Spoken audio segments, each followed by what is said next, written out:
라고 얘기를 했는데 아무도 안 믿은 거죠. 배가 완성됐어요. 동물들은 다 와서 배를 탑니다. 그쵸?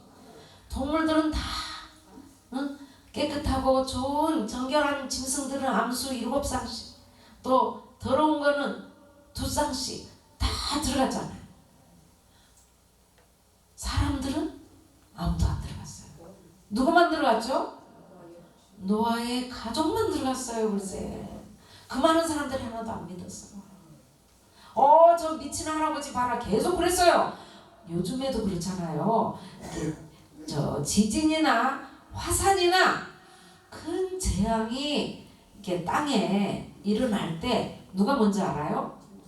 동물들이 먼저 알아요. 그렇죠? 그래서 뭐 쥐들이 단체로 이동을 하거나, 그렇죠? 또 무슨 동물들이 단체로 이동을 하거나 그럴 때는 여기 큰 화산이 터지려나 보다, 지진이 일어나려나 보다, 사람들이 짐작을 하잖아요. 그때도 그 동물들이 다 와서 배를 타는데 사람들이 그렇게 교만한 거죠. 교만하고 방자한 거예요. 아유 저 미친 할아버지 말을 우리가 왜 듣냐? 내가 더 똑똑한데 이러면서 노아 할아버지 말을 안 들은 거죠. 그래서 그들이 다 타니까 배 문을 하나님께서 밖에서 탁 닫아버린 거예요. 잠근 거야. 안에서 못 열어요. 밖에서 누가 할아버지 같이 가요 해도 이제는 노아 할아버지 열어줄 수 없어요. 하나님께서 밖에서 탁 잠그시고 그때부터 비가 쏟아지잖아요. 그렇죠? 40일 밤낮으로 하늘이 무슨 그냥 하늘이 문이 열린 것처럼 폭포수처럼 비가 쏟아지잖아요. 땅에서도 온 지하수가 터져 솟아 올라와서 순식간에 물이 차곡차곡 차서 이 세상에 가장 높은 산 다 잠겼죠. 나무 하나 꼭대기에 보이지 않을 만큼 완전히 잠겨서 다 끝이 났잖아요.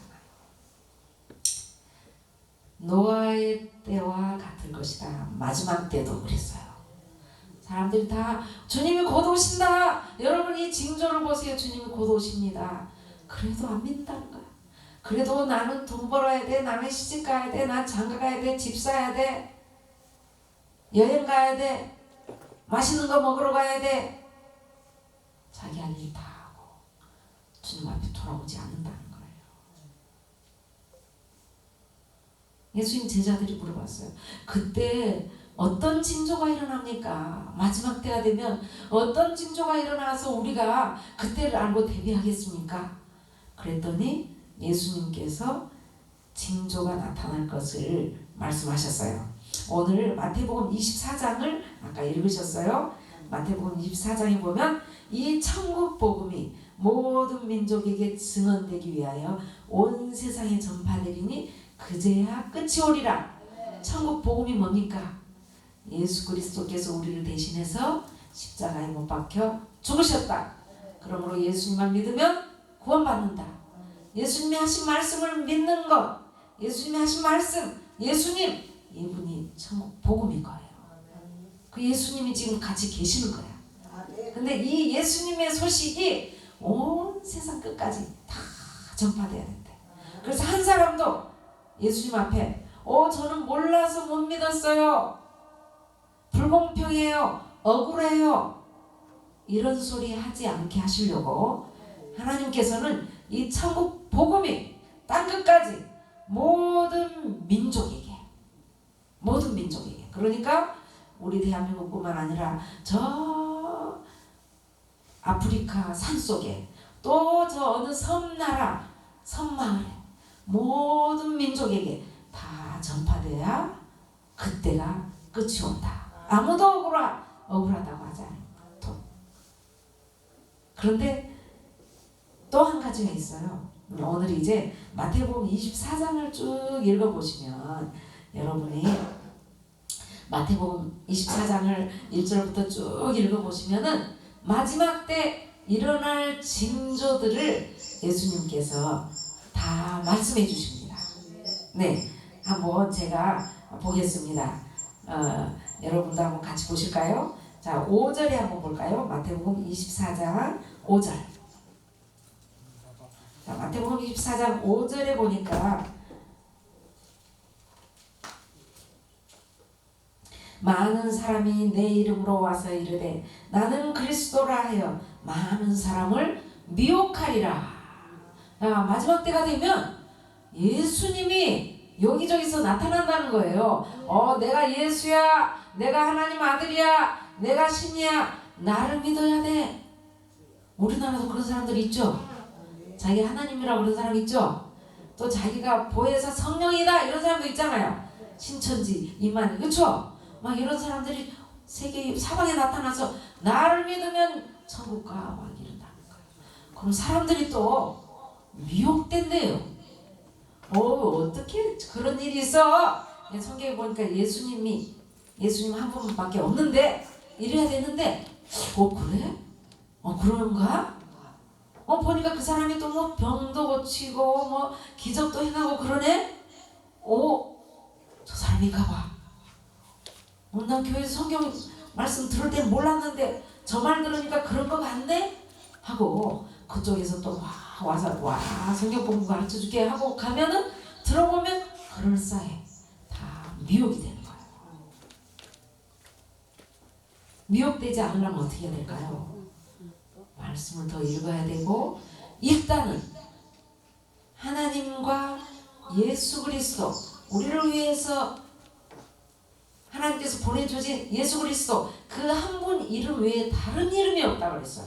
딴 사람이 없는 거예요. 근데 예수님 안에 누가 나타나서 내가 예수야 나 하고 또 다른 이만희 뭐 이런 다른 이름이 나타나면 그거는 안 되는 거야.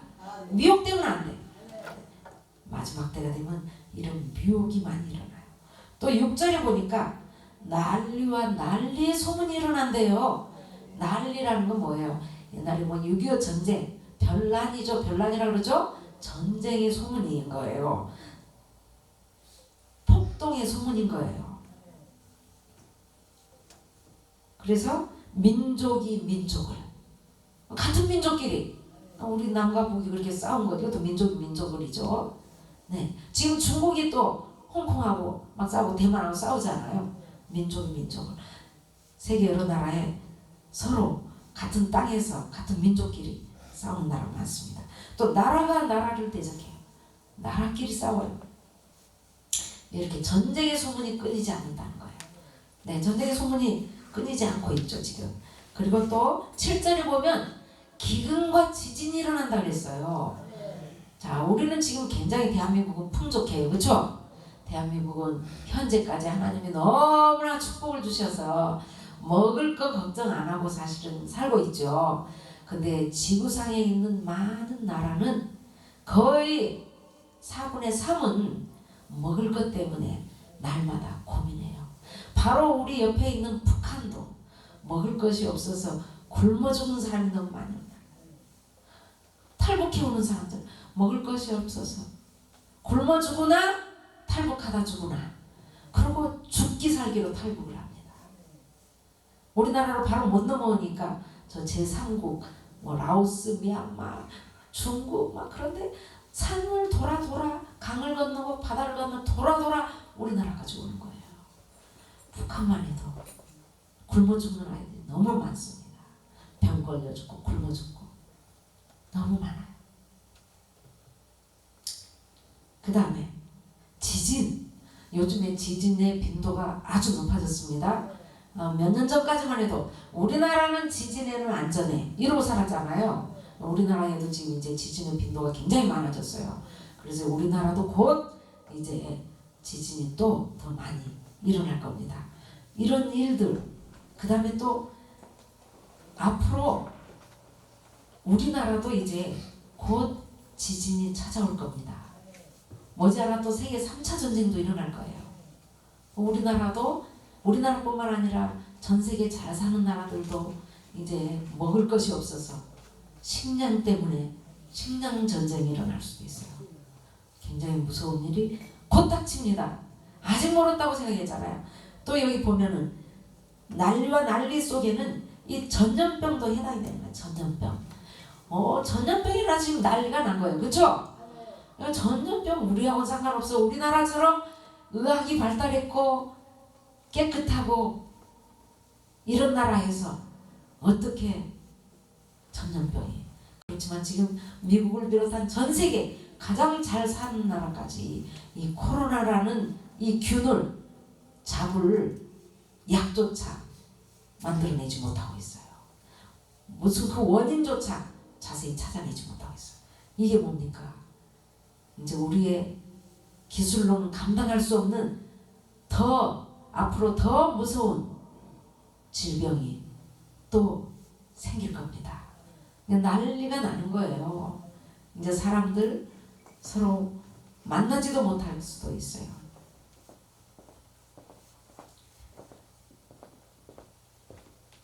그 외에 또 성도들이 서로 실족해. 너무 이제 견디기 힘드니까 성도들을 또 특히 이 시대에는 성도들을 핍박합니다. 예수 이름 때문에 지금도 벌써 교회를 핍박하잖아요. 그렇죠? 여러분 지하철 탈 때 인원수 제한하는 거 봤나요? 여기 지금 지하철이 없으니까 그런데 서울 가면 지금도 출퇴근 시간이면 지하철이 10,000원이에요. 근데 코로나 있으니까 1m 거리 떼야 돼. 여기 몇 사람만 타? 한 칸에 10명만 타. 그러나요? 안 그럽니다. 버스 오면 어떻게 해요? 우르르 몰려가죠. 거리 1m 두고 타나요? 안 그래요. 식당에 가봐요.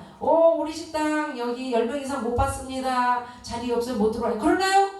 아닙니다. 다 들어오세요. 빈자리 있어요. 다 들어오세요. 식당이 가득 채웁니다. 1m가 뭐래요? 바로 바짝 붙여서 가득 채우죠. 어디만? 교회만 예배를 못 드리게 해. 이렇게 넓은 공간에도 서울에서는요 지난주까지 2.5단계다 비상이다 그래갖고 이런 교회도 20명 이하로 들어가라 그랬어요. 이런 교회만 그랬겠어요? 여의도 순복음교회처럼 큰 교회 5,000명이 넘게 들어가는 교회도 20명 이내로 들어가 이렇게 한 거예요. 말이 됩니까? 제가 다니는 삼마교회도 1,500명 들어갈 수 있는 교회예요. 거기도 20명 들어오래요. 교육자들밖에 못 들어오는 거야. 교육자들하고 저기 카메라 방송 이런 사람들밖에 있을 수가 없죠. 너무나 불공평하죠. 그러면 교회에서 마스크를 안 썼느냐? 그러지 않아요. 체온을 안 쟀느냐? 그러지 않아요. 소독제를 안 줬느냐? 어느 것보다 어느 식당에 가보세요. 그렇게 철저하게 온도 재고 마스크 검사하고 또 기록 남기고 몇 시에 들어왔고 몇 시에 나가고 다 적는지 한 사람 한 사람. 교회는 완벽하게 하죠. 마스크 쓴 사람만 들어와야 돼. 체온 재야 돼.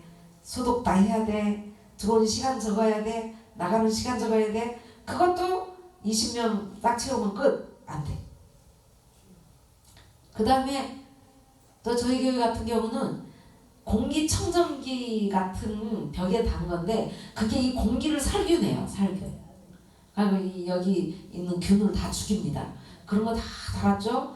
그 다음에 이제 주일학생들이나 학생들, 청년들은 또 더 예민할 수 있으니까 부주의할 수 있으니까 이 얼굴에 페이스 실드라고 이게 저기 책받침 같은 투명한 걸로 이렇게 다 얼굴 가리는 그런 거 다 썼어요. 그런 거 써서 예배를 드린 거야. 저희 교회도 의자 사이사이에 다 칸막이 해놨어. 칸막이. 투명 칸막이. 앞에 옆에 다. 옆에 침 튀길까봐. 그렇게 철저하게 했는데도 그 넓은 의자에 그렇게 많이 해놨는데도 20명만 들어오는 거야. 저기 한 명 앉고 저기 한 명 앉고 저기. 아니 앞에 목사님하고 성도하고 큰 교회니까 얼마나 거리가 멀어요. 근데 앞에서 찬양하는 사람도 마스크 쓰고 하래. 특송하는 사람 마스크 쓰고 한 거야. 찬양 인도하는 사람 마스크 쓰고. 말도 안 되죠. 이렇게 불공평한 것은 기독교를 핍박하는 거예요. 왜 기독교를 핍박합니까? 우리 대한민국이 이렇게 훌륭하고 위대한 나라가 되는데 가장 큰 공헌을 한 사람들이 누구예요? 기독교인들이에요. 아멘. 우리나라가 조선시대에 너무나 가난하고 비참하게 살 때 미국 선교사들이 들어와서 복음을 전하면서 학교를 세우고 병원을 세우고 실은 복음은 못 전했어. 나라에서 복음을 전하지 말아라 그랬어요. 복음을 안 전하고 그럼 우리가 학교 세워주고 병원 세워주겠습니다 그랬어요. 그 당시에 너무나 우리나라 사람들이 가난하고 무식하고 비참하게 사니까 선교사들이 와서 학교라도 세워주겠습니다. 병원이라도 세워주겠습니다. 그런 거예요.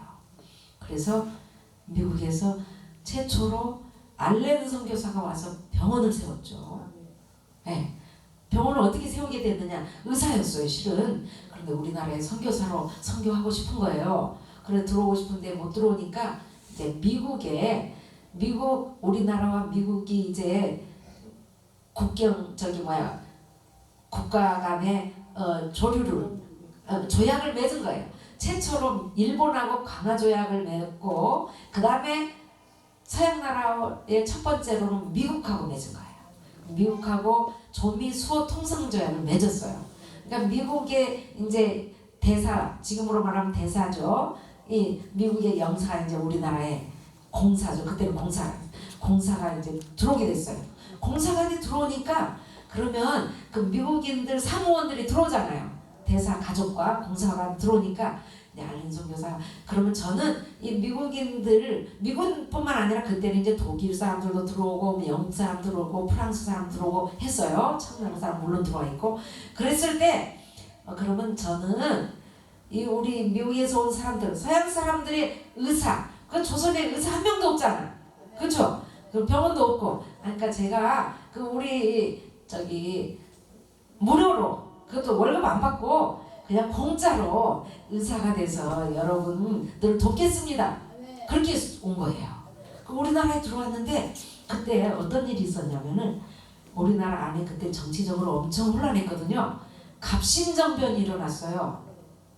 갑신정변이 이제 우리나라를 좀 우리도 다른 나라처럼 이 주변에 있는 일본처럼 일본이나 청나라는 서양하고 빨리 문을 열었어. 문화 개방을 해가지고 그 기술과 문화 이런 것들을 받아들이니까 엄청 잘 살잖아. 우리 조선은 그런 거 전혀 안 받아들이고 문을 꽉꽉 닫고 있으니까 완전히 무식한 데다가 전염병은 만연하지 콜레라로 수천 명씩 죽어가지 어떻게 살 방법이 없잖아. 우리도 좀 잘 저런 청나라 일본처럼 잘 살아봅시다.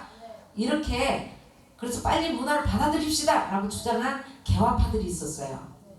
그 다음에 안돼 우리는 계속 문 꼭꼭 닫고 우리는 저 중국에서 들어온 그 유학 그것만 잘 지키고 그렇게 살아야 돼. 이렇게 개화 반대 이 적합파가 있었던 거예요. 그래서 이제 두 팀이 싸움이 붙었어요.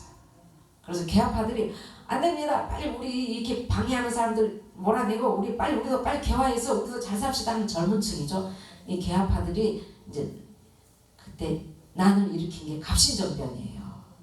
그때 이제 민비의 조카 민영익이 이제 그 민비는 사실은 그 보수 쪽에 속하거든요. 그래서 이제 개화파들이 하는 일을 사사건 또 반대를 하죠. 민비가 반대를 하는 거야. 실은 그 당시에 조선의 왕인 고종 임금은 우리 젊었잖아요. 우리나라 엄청 개화되기를 원했어요. 그 아버지 대원군은 안 된다. 우리는 이게 꽉꽉 막고 우리는 청나라하고 막 교류하고 살아야 돼. 이랬는데 이 젊은 아들은 우리나라를 보니까 너무 한심한 거야. 우리도 좀 중국이나 일본처럼 잘 살았으면 좋겠어. 그때 일본은 엄청 잘 살았거든요. 네. 세계적인 강국이었어요. 왜냐 서양인과 교류하면서 막 문화, 무기, 학문 다 받아들였기 때문에. 그러니까 고종 임금 볼 때는 우리도 좀 발전해야 되는데 아버지처럼 이렇게 문 꽉꽉 닫고 이러면 안 되는데 이렇게 생각하는 거예요. 개화적인 생각을 갖고 있었어요. 그런데 또 이제 고종의 부인인 민비는 또 보수야, 반대야. 예. 그런데 시아버지하고도 또 사이가 나빴지만 민비도 보수 쪽이 되었어요. 그래서 민비의 조카인 민영이도 그 개화파하고 같이 서로 잘 통하고 그랬지만 보수였던 거예요. 그래서 이제 싸움이 일어날 때 이 민영익을 없애야지 우리가 이런 개화가 되겠다 해서 민영익을 공격을 했어요. 막 칼로 이렇게 막 이게 여러 번 찔러가지고 곧 죽을 상황이 된 거예요. 근데 그 당시에 우리나라의 의술이라고는 한의술밖에 없었잖아. 뜸 들고 침 맞고 어떻게 피는 막 철철 흐르는데 곧 죽어가는데 그 출혈이 일어난데 어떻게 해요? 그러니까 그 당시에 우리나라에 와 있던 청나라 사람이 지금 저기 조선에 미국 공사관에 의사가 한 명 와 있어. 알렌이라는 사람. 그 사람을 얼른 부른 거예요. 그래가지고 이 민영이를 데리고 와서 이 사람 좀 살려주시오. 이렇게 된 거야. 그러니까 보니까 거의 얼굴 가까이가 막 이렇게 나가거든요. 이거 다 꼬매야 되잖아요. 곧 죽을 것 같은데. 그러니까 이제 할 수 없이 알렌이 이제 수술을 해야 돼. 다 꼬매야 돼. 그런데 옛날에 우리나라는 뭐예요? 부모님이 주신 몸은 칼을 대면 안 되잖아. 한의사들이 반대한 거야. 아이고 이거 절대로 안 됩니다. 막 수십 명이 반대를 하니까 할 수 없이 막 군인들을 불러서 미군 경찰들을 불러서 저 한의원도 좀 나가게 해주시오. 해가지고 딱 문 잠궈놓고 밤새 수술해. 밤새 꼬매고 출혈을 한 거 닦고 약 바르고 다 해가지고 며칠 만에 민영이 깨났어요. 그러고 나서 2달 있다가 싹 나선 거야. 깜짝 놀라. 누가 제일 놀라있을까요? 우리나라의 왕인 고종 임금하고 민비, 왕비가 제일 놀란 거야. 우리나라 의술로는 저런 사람은 죽어야 당연한 건데 어떻게 저런 사람을 살려내냐. 이건 기적이다. 그 옷을 좀 우리나라에 좀 전해주시오. 그런 거예요. 그러니까 그럼 우리가 서양식 병원을 세워야 됩니다. 그러니까 그러면 우리 궁전 안에 우리가 병원 세우게 해주겠소. 그래가지고 고종 왕의 허락을 받고 최초로 병원이 생기죠. 우리나라에 서양식 병원. 그게 광해원이라고 그래요. 광해원. 네. 그러다가 이제 나중에는 광해원은 실은 왕실을 위한 병원이에요. 그러니까 왕 임금과 임금 가족들만 치료할 수 있는 병원. 근데 임금님이 와보니까 너무 좋거든. 정말 막 감기기가 있었는데 약 하나를 먹으니까 딱 낫는 거야. 너무 좋잖아. 안 되겠다. 이거 나 혼자만 이걸 누리면 안 되겠다. 우리 백성들이 다 누리게 하자. 그래가지고 제중원으로 바꿨어. 이름을. 그랬더니 모든 민중들을 위한 병원이다. 그래서 제중원으로 바꿔가지고 알렌이 이제 거기서 열심히 치료해서 손님이 얼마나 많이 오겠어요. 병자가 얼마나 많이 오겠어요. 하루에 몇백 명씩 치료한 거예요. 그러니까 거기서 옆에서 이제 수발 드는 사람들은 한국 조선 사람들이 수발 들잖아요. 수발 드는 사람들이 의사 선생님 그 기술을 좀 저에게도 가르쳐 주십시오. 막 이렇게 된 거야. 우리도 그 기술 좀 가르쳐 주십시오. 그 좀 가르쳐 주십시오. 그런 거야.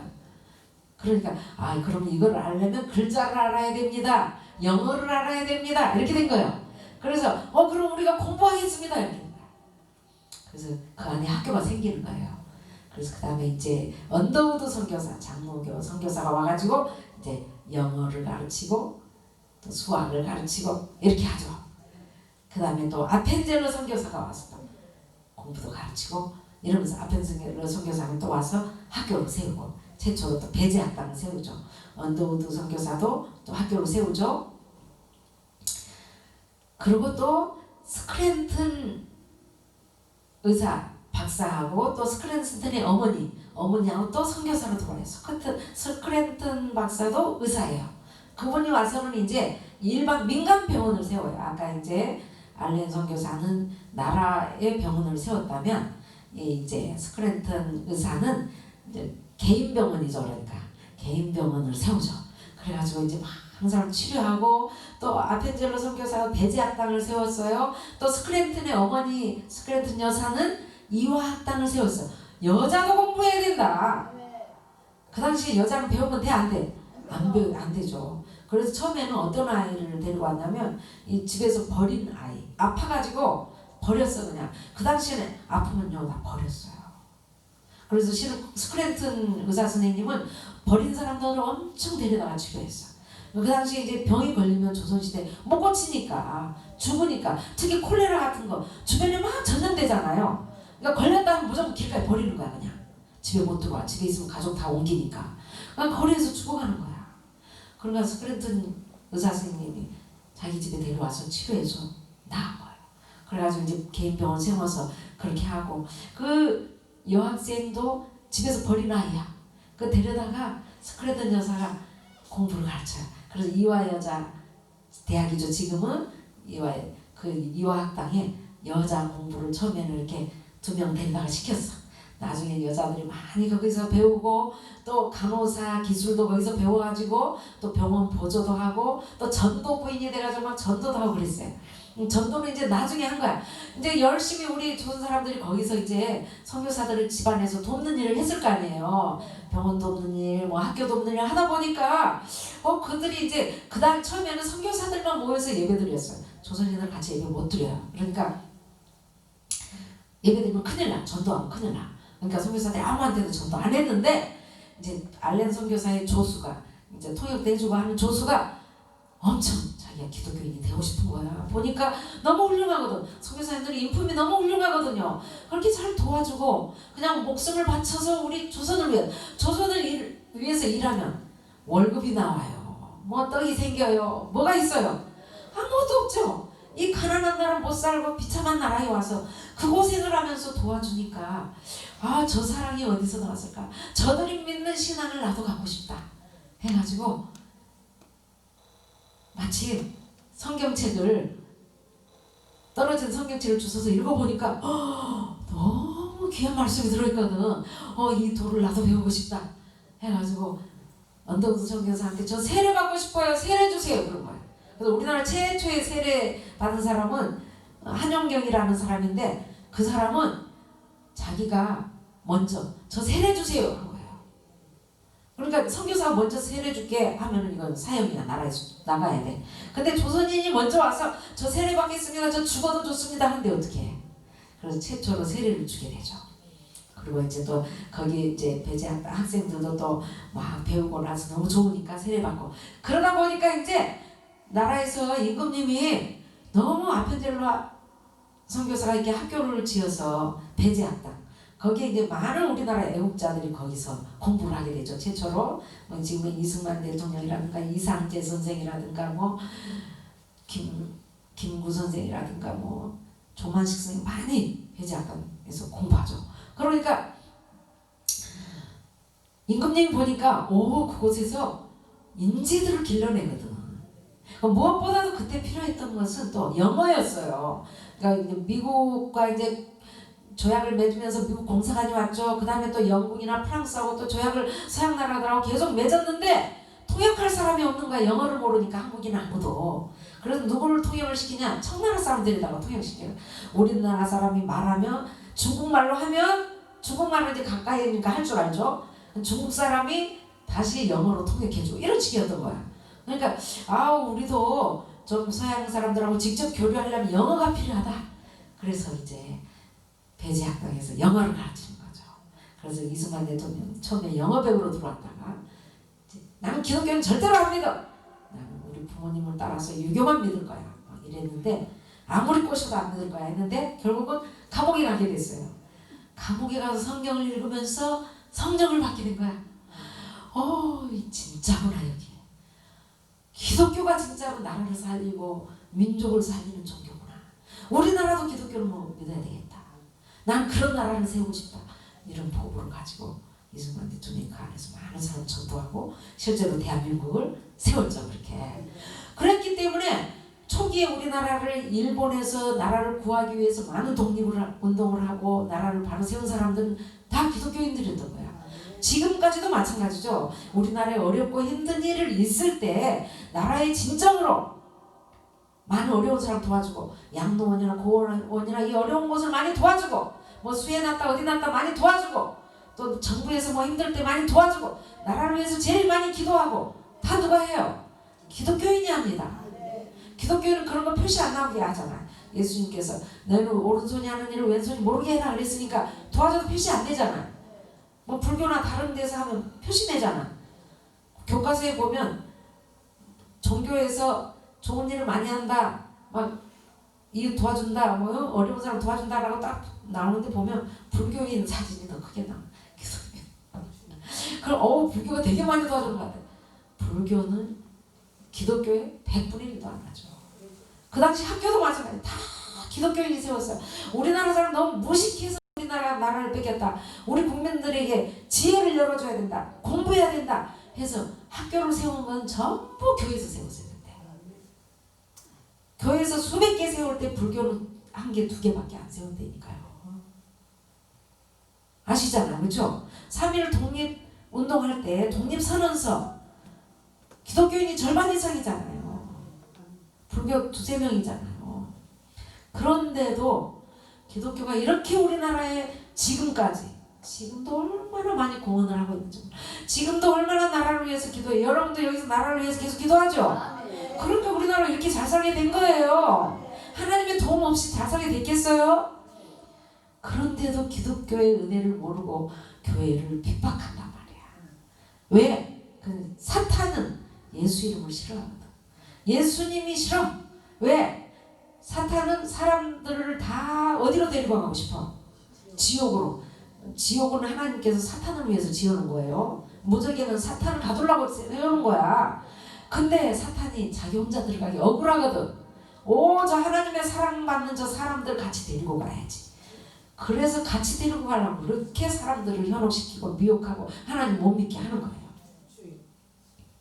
그래서 마지막 때도, 그런데 사탄의 그런 짓을 예수님이 오시면 어떻게 해요? 끝내는 거죠. 마지막 때 예수님이 오셔서 사탄 너는 무적행으로 가! 그리고 사람들도 예수 믿는 사람 천국, 아닌 사람 지옥 다 나누잖아요. 그렇죠? 그러니까 예수님이 오시면 사탄은 끝장이지. 그러니까 사탄은 예수님이 못 오시게 막는 일을 가장 큰 사명으로 알고 행하는 거예요. 그래서 이미 예수님이, 하나님께서 어떻게 이 사람들을 천국에 가기 위해서 하나님의 아들을 보내실까 보니까 이스라엘 유대 땅 다윗의 후손 중에 온다는 걸 알게 됐거든요.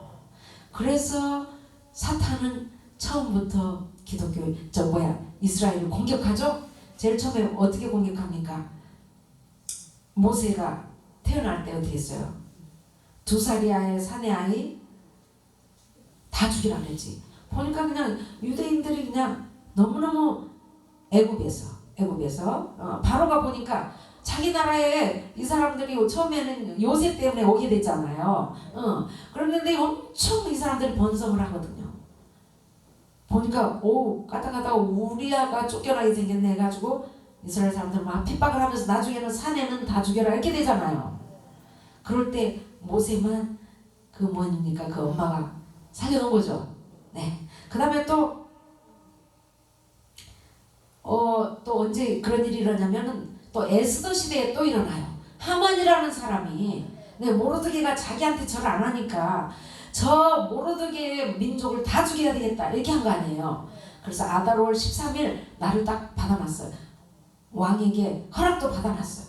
아달월 13일에는 이 모든 유대인 다 죽인다 딱 결정이 됐는데 에스더가 금식하고 3일 금식하고 기도하고 나서 뒤엎죠.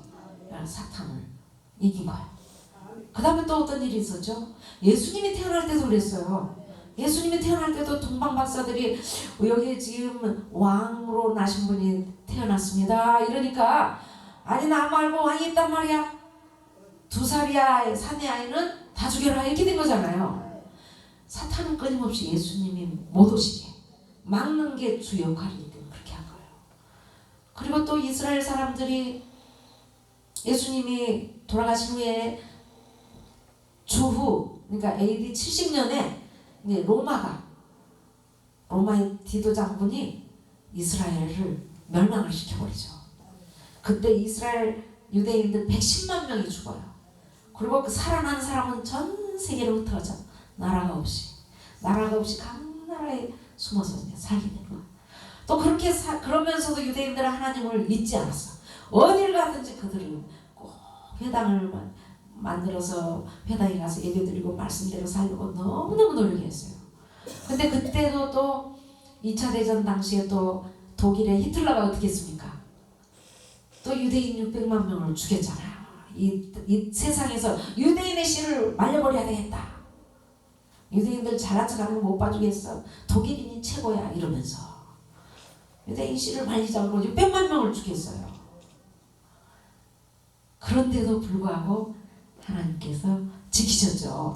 그리고 유대인들은 나라를 잃은 지 거의 2000년, 1900년이 넘도록 나라가 없었어요. 우리는 일제 35년, 만 35년이죠. 그냥 우리 그냥 36년이라는데 36년 동안 나라를 잃었지만 어떤 사람은 막 일본말 배워서 벌써 일본말 잘하고 막 한국말 잊을 뻔한 사람도 있지만 유대인들은 글쎄 1900년, 2000년 가까이를 나라를 잃었지만 성경 말씀을 날마다 읽으면서 묵상하면서 하나님을 섬기면서 잊질 않았어요.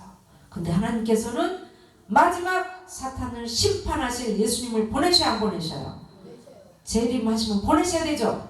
근데 예수님께서 어떻게 했어요? 가실 때 내가 가는 모습 그대로 오시겠다 그랬어요. 그러니까 어디로 오셔야 돼? 예수님은 이스라엘로 오셔야 되죠. 이스라엘 시온산에서 감람산에서 재림하셨잖아요. 아니 승천하셨잖아요. 그 모습 그대로 오신다 그랬으니까 그곳으로 오셔야 되는 거예요.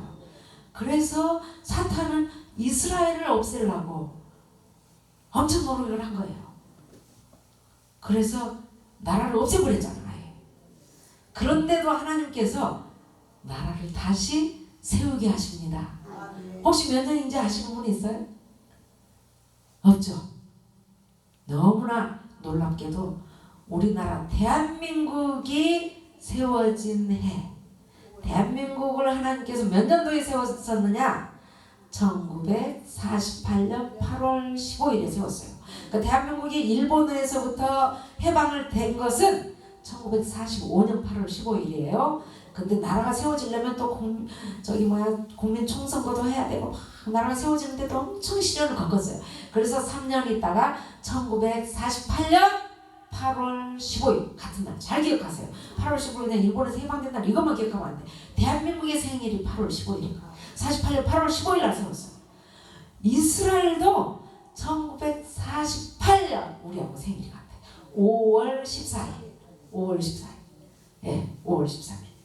그날 예수님께서 아니 이스라엘을 세운 거예요.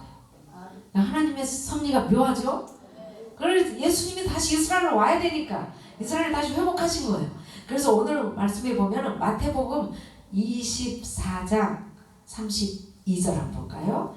마태복음 24장 32절 같이 읽어보시겠습니다. 무화과 나무의 비유를 배우라. 그 가지가 연하여지고 잎사귀를 내면 여름이 가까운 줄 아나니. 여름이 이때는 왜 이런 말씀하시냐면 마지막 때 우리가 어떻게 합니까? 아까 말씀하신 그 징조들이 다 나타난다. 그런 것은 뭐냐면은 여름이 가까워지면 이제 잎사귀 무화과 나무가 이스라엘에서는 여름이 되면 이제 가지가 연하해지고 잎사귀가 무성해지는 거예요. 그때가 되면 이제 가을이 온다는 거야. 가을은 끝이거든요. 가을은 끝이. 그러니까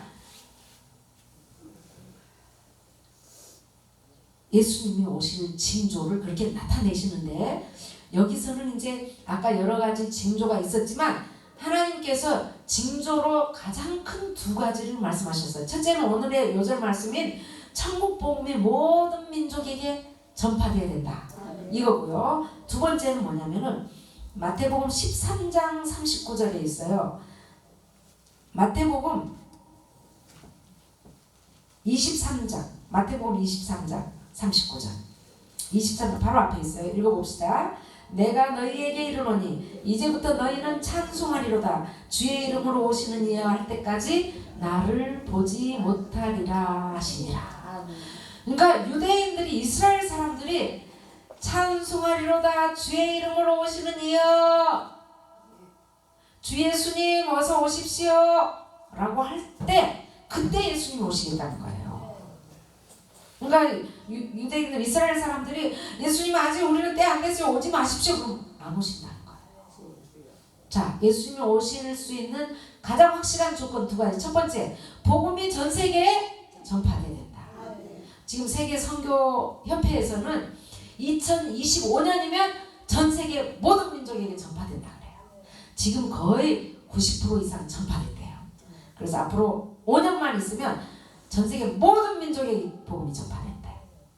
그리고 이스라엘은 어떻게 되느냐? 이스라엘은 지금까지 예수님을 안 믿었어요. 그렇죠? 예수님을 십자가에 못 박은 사람들이 누구예요? 유대인들이잖아요. 이스라엘 사람. 왜 못 박았어요? 아, 나는 그 사람이 도대체 하나님의 아들이라는 걸 못 믿겠다. 그래서 못 박은 거잖아요. 그렇죠? 그런데 예수님이 오시려면 그 사람들이 다 예수님이 하나님의 아들이신 것을 믿습니다. 그분이 메시아인 줄 믿습니다. 주 예수님 어서 오시옵소서 라고 외쳐야 오신다는 거예요. 그럼 유대인들이 다 예수님 믿어야 되겠죠? 그때가 아직 모른 것 같죠? 지금 엄청나게 이스라엘 사람들이 돌아오고 있어요. 엄청나게 복음을 받고 있어요. 저도 이스라엘에서 왔지만 지금부터 한 5년 전만 해도 우리 같은 사람들 가면 혹시 기독교 선교사 아니야 하고 이상한 눈으로 쳐다봤는데요. 지금은 엄청 좋아요. 아주 좋아. 환영합니다. 제가 어제 또 유튜브 방송에서 이스라엘의 교회 세우는 가정교회 세우는 사역하는 분 얘기 들어보니까 가정교회들을 얼마나 많이 세워놨는지 몰라. 가정교회를 세워놓고 여기서 오늘 집회가 있습니다. 오십시오. 그러면은 여기 한 10사람 올 거예요. 이렇게 약속을 했는데 그날 보면 막 20-30명이 오는 거예요. 저도 이스라엘 가서 거리 찬양을 하거든요. 거리 찬양 이제 이스라엘 노래로 이제 하죠. 이제 우리 기독교 노래 막 찬양하면 다 유대인들이 몰려와서 같이 듣고 춤추고 같이 노래하고 막 그래. 너무 좋아요. 너무 좋아요. 그러니까 그들이 지금 엄청 열렸어요. 그러니까 조금 있으면 그 사람들이 예수님께 어느 날 확 돌아올 거예요. 하나님께서 그들을 어떻게 했냐면은 이방인의 충만한 수가 차기 전까지 그 사람들의 눈과 귀를 막아놨다 그랬거든요. 근데 지금 이방인의 수가 충분히 찼어요. 그렇죠? 그러니까 전 세계에 다 복음이 전파되면 완전히 찬 거야. 그러면 예수님께서 유대인들을 눈을 확 열어버려요. 그럼 모든 사람들 우리가 그때 십자가에 못 박혔던 그분이 하나님의 아들이잖아. 그분이 메시아잖아. 우리 잘못했습니다. 회개합니다. 막 십자가를 보고 나무를 보고 통곡한다 그랬어. 십자가에 달린 줄을 보고 통곡하면서 우리가 잘못했습니다. 우리가 회개합니다. 주님 오시옵소서. 우리 구원해 주시옵소서. 어서 오시옵소서. 그럴 날이 곧 돌아와요. 곧. 그러면 예수님이 바로 오시는 겁니다. 그럼 예수님 오셨을 때 어떤 사람이 구원받죠? 어떤 사람이 구원받을까? 오늘 제일 중요한 말씀 13절에 나와 있어. 끝까지 견디는 자. 네, 아까 우리 기독교인 핍박에 대해서 얘기했지만 지금 교회 핍박하는 건 약과예요. 그렇죠? 앞으로 점점 심해집니다. 이제 점점 심해. 막 기독교인들 엄청 핍박해요. 그때는 이제 교인들끼리 서로 신고하고 서로 이 사람 고발하고 서로 미워하고 막 그런다 그랬어. 혹시 제가 나 고발한 거 아니야? 제가 혹시 뭐 한 거 아니야? 이러면서 서로 미워하고 서로 그럴 만큼 심각하게 환난이 올 거예요. 그럴 때 끝까지 견디는 자. 나는 끝까지 예수 믿겠습니다. 지금 예배 드리지 말란다고 벌써 저 예배 안 드릴래요. 나 집에서 예배 드리니까 사실 편하고 좋아. 이제 교회 안 갈래. 교회 안 와버리니까 큰일 나죠. 끝까지 참고 견디는 자. 어떤 핍박이 와도 참고 견디는 자만 구원을 얻습니다. 또 한 사람은 42절. 오늘 마태복음 24장 42절을 보니까 깨어있는 자. 주님 언제 오실 겁니까? 어서 오십시오. 나는 항상 대기 상태야. 기름을 준비한 5 처녀같이. 밤이 지금 늦었어. 졸려 죽겠어. 에라 모르겠다. 그냥 자고 보자. 내일 아침에 되면 어떻게 되겠지? 안 되죠. 그렇죠? 끝까지 깨어있는 기름도 충분히 준비해. 주님 언제 오실지 모르니까 항상 기름을 준비하는 자는 어떤 사람이에요? 언제나 기도하는 사람. 언제나 기도하는 사람. 언제나 말씀 있는 사람. 언제나 신앙을 꼭 붙잡고 믿음을 꼭 붙잡고 있는 사람. 이 사람 깨어있는 사람이에요. 깨어서 끝까지 견디는 사람은 주님 오실 때 구원을 받습니다. 여러분은 이곳에 있으니까 얼마나 서로 사실은 깨어있기가 좋아요. 그렇죠? 네, 이곳에 있으니 늘 새벽 예배드려, 또 아침 예배드려, 저녁 예배드려 하시죠? 또 부흥회도 자주 하고 얼마나 좋습니까? 그렇죠? 성경 읽을 시간도 많죠?